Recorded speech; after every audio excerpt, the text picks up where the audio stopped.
It is 6:49. This is your morning in 8 minutes. The Biden administration may challenge a federal court's ruling that ended the mask mandate on planes, trains, and buses. The Justice Department says it will appeal the decision if the CDC concludes that requiring masks is necessary to protect public health.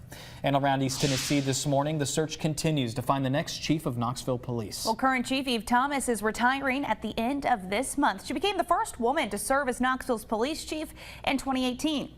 Mayor India Kincannon, along with various members of the City Council, thanking Chief Thomas for her 3 decades of service during last night's meeting. We will be sitting down for a one-on-one interview with Chief Thomas later this afternoon. We're going to have more of that interview tonight on WVLT News. City officials say they hope to have an announcement about her replacement by May 1st.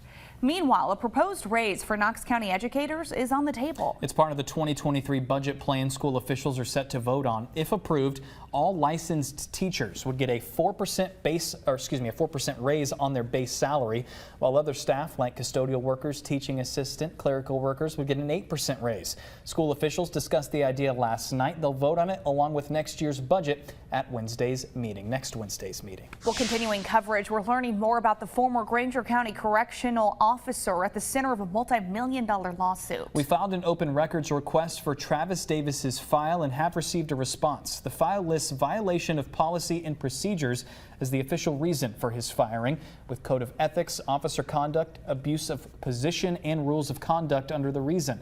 And second, part of our request could not be completed because it requests records relevant to an open criminal investigation.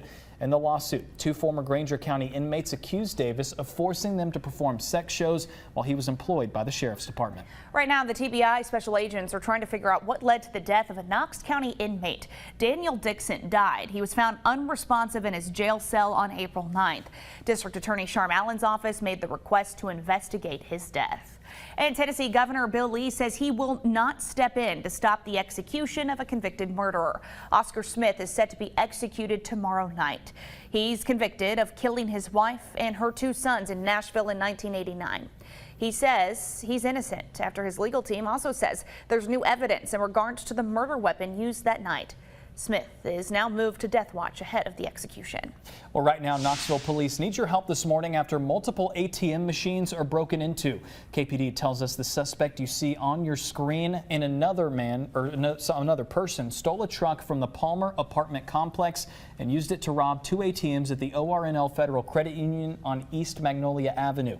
The truck was later found abandoned on Martin Luther King Jr. Avenue. If you know anything, please contact Crime Stoppers. We have that number for you in the WVLT News app. Well, a sex offender is behind bars this morning after police say he exposed himself to multiple customers at the Kingston Pike Home Goods store. Kevin Montgomery is charged with indecent exposure. Police say he reportedly admitted to similar behavior at other West Knoxville stores. Right now, people in Newport are fighting a proposed drug rehab facility that's set to be built directly across from an elementary school. The facility would be built right in front of Northwest Elementary.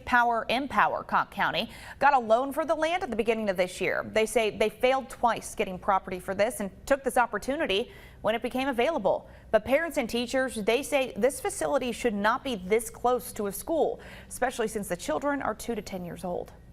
Having this here, and I'm more concerned for parents, it's just hard to understand why anybody would want that around children. Well, she says some parents have told her that she will leave if the facility is built. Nothing is set in stone yet. More discussions between the schools and Empower Cocke County are expected. The organization says they would consider moving if someone would donate new land to them. Well, before you open your fridge, we've got a recall alert for you. 150,000 General Electric fridges are being recalled after 37 people reported getting hurt. The fridge handles can disconnect, creating a fall hazard. Here's what they look like. It includes 6 different models with French doors and bottom freezers. So far, there are 71 reports of this happening. If you have one of these, you can actually call for an in-home visit to have it fixed. Well, new this morning, we are going to show you a live look at Lyndhurst Cemetery right now, where a 375-foot-long replica of the Vietnam Veterans Memorial in the nation's capital will be built today. It's called the Wall That Heals. The memorial traveling to cities all across the country. Volunteers will assemble the wall today. You can start seeing it tomorrow. We've got these details for you on the WVLT News app. And WVLT is proud to be your official station of the Vols. Tennessee looking ahead to a huge weekend series in Gainesville against the Florida Gators after cruising past Bellarmine last night. The team was led from a multi-hit performance by Jordan Aaron Beck and Jarrell Ortega. It's now off to the Swamp as the Vols look to keep their SEC dominance going. First pitch set for Friday night at 6:30. Just down the street, the Lady Vols softball team has a huge matchup tonight against Virginia Tech. The Hokies are number 3 in the country. Lady Vols ranked number 14. The top 15 matchup airs in primetime tonight on ESPN. First pitch is at 7 o'clock at Sherry Parker Lee Stadium. It is 6:54. We do want to get a look at your first alert traffic. Here's a live look across our area into downtown Knoxville. Pace picking up a little bit out on our roadways. Everything west of downtown looking good on I-40. That's the same story out in Sevier County. Here's a live look at I-40 at Paper Mill Drive. You can see the volume picking up a little bit, but so far so good on this Wednesday.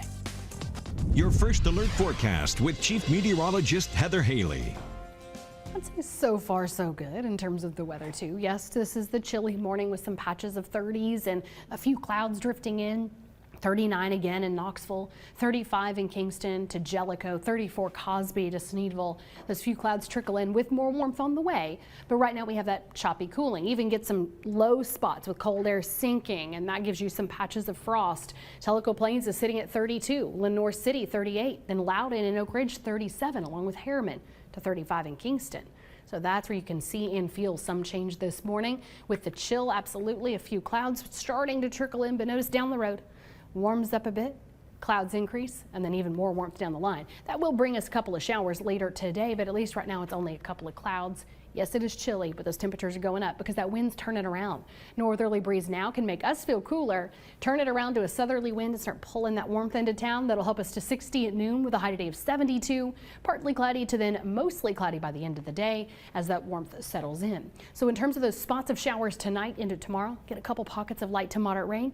Stray rumble of thunder, especially tomorrow morning, but notice we're seeing a few hundredths to very isolated 1/10 of an inch of rainfall from these spots of rain tonight through tomorrow, and that continued warm up. Yeah, that's a warm front moving in with some extra clouds. That leaves us the low 80s going into your weekend. But we do have that next cold front to track for you here. In case you missed it, I've got you covered coming up on WBXX because that'll be our next back down in the I'm not worried about that. I'm just, bring on the heat. We'll see you on WBXX. Have a good day.